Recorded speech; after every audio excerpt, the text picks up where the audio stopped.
我们聊在异乡生活里那些没说出口的心事，我们聊如何在关系、角色和梦想间找到自己的样子，也会有亲子对话、旅行故事。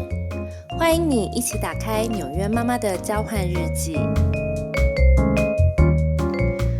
Hello， 大家好，我是 Pamela， 欢迎收听这一集纽约妈妈的交换日记。今天呢，我们想要聊的主题其实是最近刚好有几位朋友陆续和我聊到的话题，就是有朋友呢，他们正在考虑要不要让孩子从中学的时候就出国念书，那问我怎么样来挑选学校。也有一些朋友呢，孩子正好准备从小学升上中学，然后他们开始犹豫要不要从公立学校转到私立学校。这些对话呢，不只是发生在台湾，我在纽约这边呢，也听到不少爸妈在纠结类似的选择。因为即使我们已经在这里算是所谓的比较好的公立学校学区，还是会有人担心自己的孩子在公立的学校的环境里呢，比较容易被孤立，甚至可能是会被霸凌，然后希望能够送他们比较害羞的孩子到私立学校去受到比较好的照顾，或者是说呢，有些父母觉得私立学校可能可以提供比较好的社团啊、球类的选择，或者是说学生的素质呢有可能会比较高，然后读书的风气会比较兴盛等等。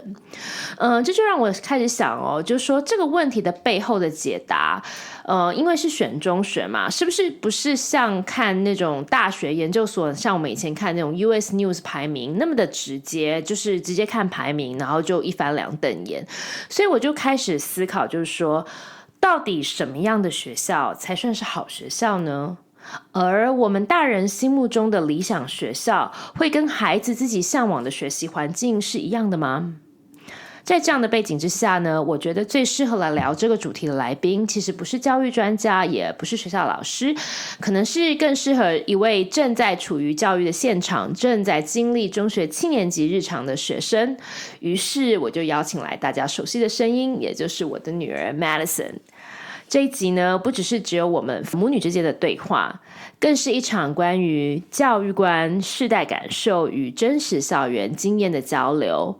我觉得在这个资讯爆炸、选择很多、社交压力又提早开始的时代，一个中学生他怎么看他的学校、他的老师、他的朋友，而我作为一个妈妈，又该怎么样重新理解现在的孩子，跟我们那个时代其实可能已经不太一样。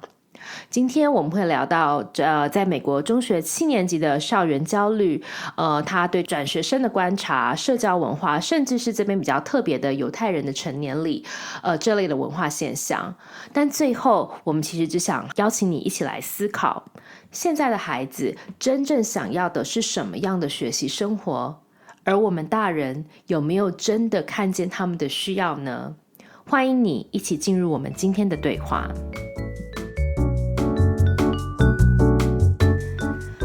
Hello, welcome back to our podcast, Madison. Hi, I'm excited to be back. Okay, so today we want to talk a little bit about something you're already very familiar with, which is your middle school life. But we wanted to actually introduce some of the different angles that we haven't discussed in the past. So you are in the 7th grade now, right? Is that the second years of the middle school? Yeah, it is the second year of middle school. Oh, okay. So how is life? What is it, stay the same or change from last year? Well, it's definitely a bigger change because last year I was so worried about, for one thing, forgetting my locker combo. Locker combo, what is that? It's like I have a locker and there's a lock on it and there's a combination so no one else knows and you can open it to get your stuff like your phone and your books. Oh, I see. So it's like a password basically. Yeah. And then you have to actually, is it on your lock? So every time you have to get into the right number so you'll be able to open the lock and then you can get the things from your locker. Okay, so yeah, I can see that if you forget and you are in a rush to go to the next class, that would be very inconvenient. Yeah? Yeah. What else? What is the difference? Another thing I was constantly being aware of is missing the bus after school because our principal kept reminding us that it leaves at 2:15 safety, so I was really aware like when I have to. Oh, okay. So sometimes you have to get used to the schedule. If you miss the bus, then you won't be able to have any school bus to go home. Then you have to call me, right? Yeah. All right. What else you were worried on the 6th grade? Another thing I was really worried about was switching classrooms because after one class, you have 3 minutes to get to the other class. And sometimes if one class is like really far away from the other class, I was always worried in 6th grade I would miss it. Okay, so that we also talked about in the previous podcast that you have to switch in classroom and it's only 3 minutes to switch. So those are something that it's very different from the elementary school. So you will worry about that when you first started middle school, right? And then do you sometimes forget about something to bring to school? Oh yeah, sometimes I always forget about homework because even if I do it sometimes, okay. even when I forget it sometimes I like do it at home and then I forget to bring it to school or like I forget to do it and then I get in trouble. I see. That will get you in trouble, right? So that's the first year of middle school. So now you're in the second year now. How is that difference? Well, in the 7th grade, we have way higher expectations of getting to class and stuff. Unlike in 6th grade, we kind of had like a month where the teachers said like, I understand and stuff. But in 7th grade, we'd expect way more from you guys. Oh, okay. That makes sense because now this is the second time you're doing it. So there's no really like forgiving kind of period. You just have to be on time every time, right? And what else? What else is different? Well... There's a lot of things different, like different classes, different teachers, maybe even some new students transferring in this year. Oh, okay. Tell me about that. Have you seen many new students coming in? This year we actually had a lot of new students compared to last year where we only had one. Oh, interesting. And then what do you think that the people will kind of move school from maybe 6th to 7th grade around this time? Well, maybe one reason is like maybe in 6th grade the transition was like too big and maybe something happened and they wanted a fresh start. And also maybe it's just our school, but our school, middle school will start in 6th grade, but some schools I know that they start in 7th grade. So maybe some people wanted to swap middle schools after elementary school. Yeah, I do hear that some family told me that their kids went to a middle school in the other district and they don't have a good time. So they want to change it to another school to have a fresh start, like you say. And then also there are some of the family relocation or like people moving internationally, right? That's what happened when their dad or their mom have a job coming into this area. And then you see some of the international students like coming from different country actually moving. Okay, cool. And then also I think our school district is very, the classroom size is smaller. So some kids doesn't like big school. They want to have a smaller school. So they will come here. Okay, that makes sense.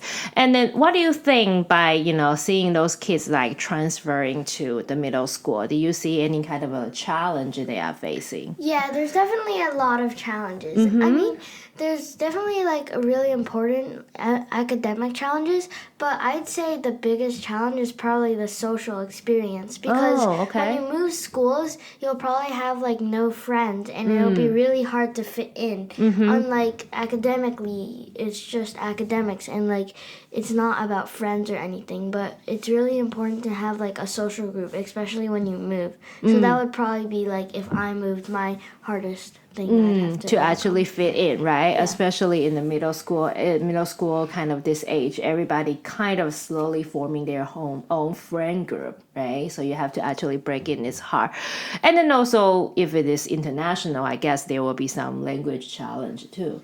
Right, and then, but I think like in school they have some kind of like a English as new language program. Yeah. So they will have extra help for them to actually, help them actually kind of do those kind of support for them, right? Yeah. So let's talk a little bit about the social challenge. Like, what do you discover some kind of like example that you have seen like people facing and then how did they actually adapt to it? Well, I remember there was one time where I was helping a new exchange student from Japan find a lunch group because like he was like wondering where to sit at lunch, and it was and he probably wanted some friends to sit with. So it's better if someone comes up to you, you should invite them to sit with you because maybe they're like really struggling academically or at home, and especially since they just moved, they might not have any friends. Okay, yeah. So because I think very different things for the middle school is because on the lunchtime everybody choose their own table, right? Yeah. And then so sometimes if people cannot find a friend to sit with, especially if you're a new student, sometimes he or she may feel lonely. Right? Yeah. So I think you did a good job to invite some of the new people to your table. So let them feel a little bit more welcome. Yeah? Okay, so that's good. Okay, so we talk a little bit about people moving to our school in general. And I was just kind of curious, in your opinion, what actually makes a school good? Like what's considered a good school?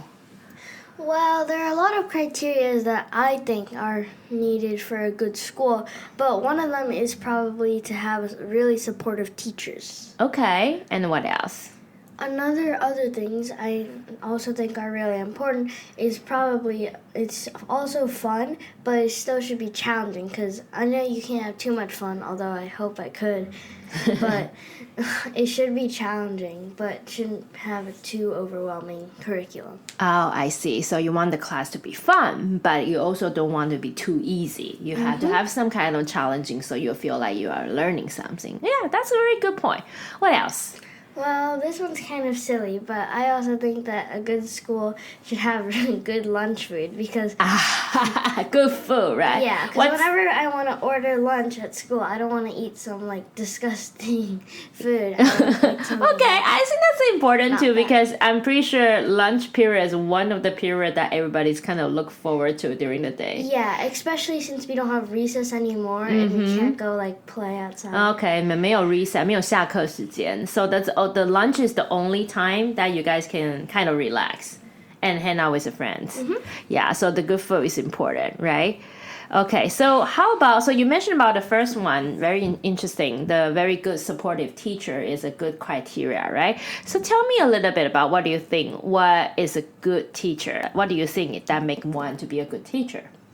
Well, I think a good teacher should be really considerate, but maybe not, like, too fun because they also need to be a bit strict so people like stay on topic, but I do like a fun teacher over a strict one. Okay, what else? They probably shouldn't make you ever feel embarrassed for like asking questions. Yeah. Say you say something that's wrong, they shouldn't make you feel embarrassed in front of the entire class, but maybe they could like pull you aside after class or during a win period, which for us is like a help period where you can go to teachers. Okay, so it's very supportive. Okay, what else? They should listen to students and respect their input because like maybe they could be wrong ones and they should accept the fact that maybe they're wrong or maybe the student has something really important to add on. Okay, good. What else? They should just teach creatively, not just reading off Google Docs or slides. Okay. And they should like maybe improvise sometimes. Maybe like once in a while they could play like a fun game in between. Interactive. Yeah. Nice. And then, so do you have any good teacher in mind that you think kind of fit most of this good teacher criteria? Yeah, I had a really good teacher. I'm not gonna say her name, but what do you like about her? But what I liked about her is that she uses like humors and like group projects with my friends, and she had a really warm and inviting classroom with couches and really comfy chairs and bean bags, which made me feel really relaxed in her classroom. Oh, okay. So you like to, so when you have a win period, which is like that you can, choose your own time. You like to go to her classroom a lot. Yeah. Right? Because it's a very warm and supportive and inviting environment. So does that actually motivate you to actually study harder in her subject? Yeah, it did, which is why I got like a really good grade in her class. Yeah, so that's good, right? So she provides a supporting kind of environment and also make you actually study harder. Yeah. Okay. interesting you share your perspective. So I think when I grew up, back then, what actually made a school like good school or like good teacher is always determined by, which school has the best ranking. They can actually have, all the kids can actually get into the best college, best test scores, all that kind of stuff. But sounds like now for you, it's a little bit, more than just that, right? It's like what kind of like a classroom environment is it supporting? And then do you guys have a chance to raise your voices? And also, emotionally, the teacher was able to support you, make you feel like it's a happy learning kind of atmosphere. Is that right? Yeah. Yeah, so that's interesting because I think for the most parents, the first thing they think about a good school, they're really more thinking about academic first. Yeah, definitely. But instead, I think we should focus on like their mental health and like social development in their school. And I believe that it's also, I read some of the report, I think more and more parents recognize that because I feel like a lot of people, forgot about thinking about focusing on the emotional and social development, but I feel like our school emphasize that a lot, right? Making sure that you are actually not only develop your academic, but also on the social and emotional development side, you are equally emphasized and equally important. Yeah? Okay, so we talk a little bit about the social life, and then as you agree that it's a big part of middle school, right? So can you tell us a little bit about what are the most common kind of like social hangout kind of occasion for the schools for the student in your age? Yeah, there's definitely a lot of types of them. Like, instead of like other things that we did in elementary school, a lot of people now, we like go on a call and like play some video games together. So it's like online gaming? Yeah. Okay. And some others are like team sports, especially like school sports now, since like in fall there's like the sports is starting to like get into the season. So like school team basically. Yeah. And instead of like scheduled like play dates like, with your friends, now there's just like you go to the park together or you like just randomly ask if you like go to people's houses. Okay, so let's talk a little bit a couple of those. So first thing you mentioned about like online gaming. So it's kind of like you guys socialize in a virtual environment, not necessarily in person. Yeah. Right? How's that different than, you guys used to hang out, everybody getting to the same room or someone's house. You actually hang out in a virtual, you don't see the face kind of situation. Well, some people might feel like it's kind of boring or something because you want to be like next to your friend. But maybe other people will feel like you feel more comfortable because you could just be like on your bed in your like pajamas or like eating something, and then you could just be playing with your friends instead of like having to like sit up straight or something at their house. And then that's a good point. So did you notice that some people kind of behave differently in an online group chat or video call versus in person? Like, did you see people at different kind of personality share in one versus the other? Yeah, I would think so, definitely. Yeah. People probably maybe act differently in front of their friends, but maybe like online they could act totally way more different. Or yeah, like so for example, sometimes some people are shy, but when they're online in a virtual environment, they are actually more vocal. Yeah, that's definitely. Okay, interesting. So you discover people's kind of different personality in a virtual setting, right? Yeah. And then in terms of team sport, I noticed one thing different because now you play in the school team that means you not only hang out with your own grade because the school team is a mix up of a different grade. So now you start having a chance kind of like hang out with team member across grade level. Yeah. How's that different experience make you feel? Well, it's definitely different because from K to right into the grade I'm in right now, 7th grade, most of my classmates, not all, but most of them have been there since kindergarten with me. So I've basically known them like for 7 years. But instead, the grade above me, I've never really like socialize with them as much, so I don't really know them as much. So it's definitely different, but then I get to meet new friends, and I think it's a really good experience. Because they're a little bit more mature, so they can kind of teach you something, and then you kind of like, they are kind of like a bigger sister for you to kind of hang out. And also some of them are your brother's friends, so you can kind of like know something happening in your brother's grade, right? Yeah, so it's different than, slowly hanging out, expanding your social kind of a networking skill, not only just with people in your age, but also people like older than you, right? So that's kind of like a different kind of like social skill you have to develop, right? And I noticed that, when you are young, you guys doing play day, but now you don't call it play day anymore. Yeah, we just call it hangouts. Hangout. That sounds much more cooler, I guess. So do you feel like, middle school care a lot about the friendship and more than their grades? Yeah, definitely. Oh, why so? What's the case? Because grades are a bit more controlled, but like friendships and everything, if you don't have like a friend group to sit out with lunch and you like sit by yourself, I could imagine it being really lonely and you could have like social anxiety or something. Oh, okay. Social anxiety. Talking about that, I know you guys are doing a lot of group chat, on the phones and all that. Does that sometimes, kind of like create some kind of social anxiety or tension or some kind of things in drama in the group chat? Yeah, there's a lot of group chat drama sometimes, or like not getting invited to parties, or sometimes like silent exclusion. Oh, what is a silent exclusion? Like maybe someone just like there's like a term called like ghosting, or like someone ghosted you or like doesn't talk to you, and maybe you don't even know what you did wrong or something. Oh, that must feel bad, right? Yeah. And then I sometimes saw you guys were like people are constantly being asked, please add me to this group chat, please remove me to this group chat. That's also a lot of kind of like drama happening, right? Okay, so I guess that's kind of like what happened at this age of the kids. Okay, so there's also another pretty unique kind of social occasion around our town, and we see a lot here.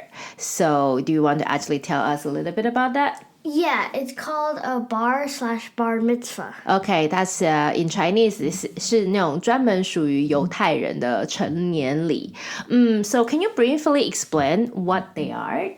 Well, basically, they're like a Jewish coming of age ritual. For boys, it's age 13, and they're called bar mitzvahs.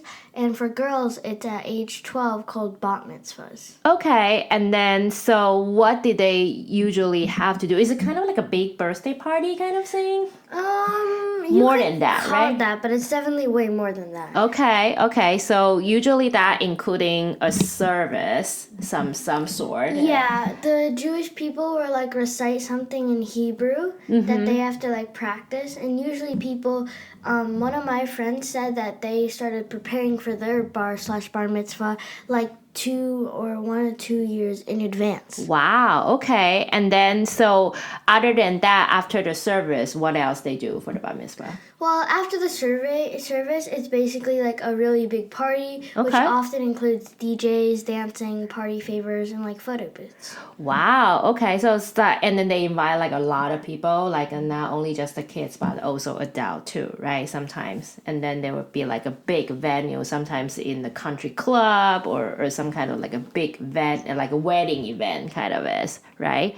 Yeah, and then so I know this is gonna be the year that you're gonna start invited to bar mitzvah, and last year we saw your brother has been to a lot of them, right? So what do you think? Is this some kind of like exciting experience, or that sometimes it could potentially create like social anxiety too? Well, yeah, I think it can create like a lot of things, some good, some bad. Okay. Like sometimes if you don't get invited, it could create like a lot of social anxiety for you. Or maybe if you like carpooled with someone, or maybe if you just sat alone. I see. So, well, yeah, I guess that's kind of like, going to a party. Do you want to get invited or not invited? Oh, and then it's not free to go to the party, right? We usually have to you have to pay. No, it's not pay. We're giving the gift. Oh, yeah. Yeah, so that's kind of like in Chinese, we give like a red envelope to go to a wedding. Yeah. And for them, you kind of have to give like kind of a gift. And then based on their culture, I think you have to give like a dollar amount as a multiple 18. Yeah, so there's a specific rule that you have to follow to give a multiple of 18 as a gift to give it to them. So yeah, so that's very unique. I think this year you're gonna start having some of those experience, and are you looking forward to it? Yeah, definitely. Okay, cool. Oh, and one thing I really wanted to mention is that since our school wanted to make sure we have like a safe and like, inviting environment, they even remind students not to wear bar mitzvah sweatshirts to school because it will make some students feel bad. Yeah, so let me explain a little bit. So basically, every time at the end of the bar mitzvah, they will give away sweatshirt as a party favor for people to bring home. So a lot of people will get it. But if you didn't get invited to that particular party, you won't have that favor. So if all other kids who went to the party wear that shirt to the school, then it's very obvious who didn't get invited. And then the school really don't want anybody feel like they are excluded. So they make a very specific rule that you cannot wear those kind of shirt, even you got it from the party to the school. So everybody will feel like a little bit more, supported and inclusive. Right. So I think that's a very interesting thing that they actually pay attention just to making sure that, everybody all feel like emotionally supported. Okay, so I know every time in our episode, we always will recommend some kind of book or movie or some kind of small little things that to our audience. I think something we can recommend for today's episode, and is very relevant to our topic, is a movie, right? Yeah, and then we actually recently watched that movie together, right? Yeah, it's called You're So Not Invited to My Bar Mitzvah. Okay, you are so not invited to my bar mitzvah, and it's available on Netflix, right? And then, so this is a very interesting movie, right? And then it also not only help people understand about what really the bar mitzvah is, but also have a lot of content to actually let people understand about the middle school life, right? And do you like it? Yeah, it's really exciting and there's a lot of twists and turns. It's really funny, and in the end, it's a happy ending. Oh, that's good. So yeah, so we recommend for people who wanted to understand more about what the middle school life is, and what the bar mitzvah is. We actually recommend that as a movie that the family can watch it together. Okay, so I think toward the end of our today's discussion, do you have any advice for any new students, to those who actually about to, or for any kind of students who are about to start the 7th grades in the middle school? Yeah, there's a lot of things I want to mention, but some important ones I will, is that it's okay if you don't have friends like right away, because eventually you will, and you'll find like a nice friendly group of friends. Okay, what else? And you should also speak up for people, like ask, can I sit with you, or something like that. So don't be afraid to kind of like break up and then start saying that, break up into a group and say, can I sit with you, kind of nicely, right? What else? Also, you should try to join a club or sports team in your school, because it'll speed up friendships and maybe build you a closer group of friends in that club. That's a good suggestion. Yeah, because club or a sport team usually get the people who have a common interest. So that might be an easier way to find people that actually like the similar things as you. So easier to build a friendship, right?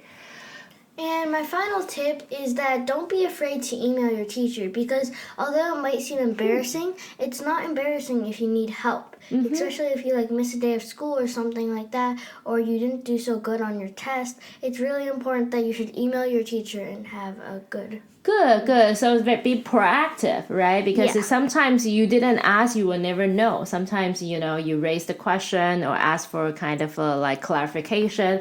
It will actually help you actually study and then, learn faster, right? Good. Yeah. So from my perspective, I guess, my advice is probably more for the parents, right? So we should ask ourselves, always, maybe sometimes look beyond just the school ranking. There might be some other things that we should pay attention to, like, our kids' social support system. Like we talk a lot about, how important that is for a middle school kids, and also find a place that make them feel safe, make them that and can actually find their sense of belonging, and also very important, provide emotional supports, not just academic, because that's very important for the kids at this age. Yeah?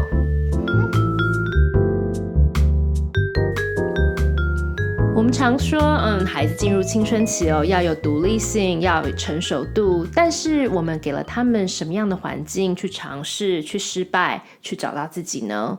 或许我们真的可以慢下来，用多一点的理解，少一点的比较，来看待每一个正在成长中的青少年，每一个正在成长中的中学生哦。所以今天的最后 ，Madison 我想要问你哦 ，What do you feel like? How do you feel you are different now compared to when you first started your 7th grade? Well, I think I feel different because once I started 7th grade, it was a bit awkward, but now I've learned how to be more confident and handle pressure better. Okay, very good. 其实我觉得我也是在女儿 Madison 在7年级的这一年开始学着更多倾听，不要急着介入哦。就是当别人问我说，你觉得你们的学校好不好的时候呢，我现在的回答常常都会是转头问我的孩子，你在学校快乐吗？你想继续留在这个学校吗？还是我们转去别的地方念书？当他强烈的要求想要留下来的时候，然后说他在这里快乐，又有学习动机，也有找到归属感的时候，我就会觉得这是个适合他的地方，所以大概每一阵子我都会用这个来测试一下。So Madison, do you like your school? Do you want to stay here? Yeah, I really like my school right now and my social group, and I would definitely want to stay here all throughout high school and my senior year. Oh, good. Okay, that's good to hear. So I think a school is more than just a place to learn. It's more a place that we actually can find a kind of a safe place to actually grow happily together, right? Yeah. 所以我觉得我们眼中的好学校，其实真的不只是一个学习的地方，更是一个要能够让全家人可以快乐的成长，然后找寻到真正的自我的地方。不知道大家有没有什么不同的想法，也欢迎留言告诉我们哦。那我们今天就聊到这里啦，我是 Pamela， This is Madison， 我们下次见喽，拜拜，拜拜。